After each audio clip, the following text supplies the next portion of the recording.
अस्सलाम वालेकुम रहमतुल्लाहि वबरकातुहू। लो जी, आज मैं फिर बैठ गई इसके पास। अब इसका नया फूल निकल रहा है, तो अभी ये इतना खिला है। ये अस्सलाम वालेकुम दोस्तों। दिल चाहता है कमल का फूल पूरा मेरे सामने खिले और मैं आपके साथ शेयर करूं कि स्टेप बाय स्टेप वो कैसे खिला, लेकिन वो पता नहीं कितना टाइम लग जाएगा।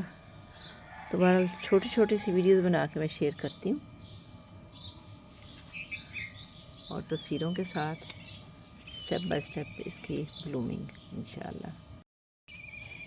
इसके पास बैठना और इसके पानी में से जो ग्रीन काई इकट्ठी हो गई होती है, काई जाला सा, ये निकालते रहना इसका अपना एक बड़ा मज़ेदार सा काम है, पुरसुकून सा। जैसे आप किसी जानदार चीज़ को उस तकलीफ़ से आज़ाद कर रहे हो जिससे उसने कैद किया हुआ है।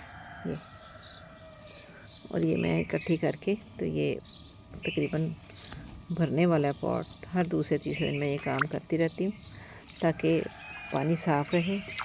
और पानी में जब ये जाला पैदा होता है तो पौधे के पत्ते जो हैं वो प्रॉपर्ली बाहर नहीं निकल पाते,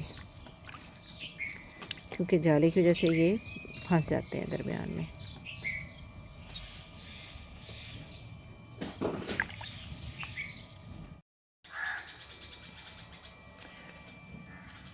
लीजिए, अभी तकरीबन ब्लूम कर गया।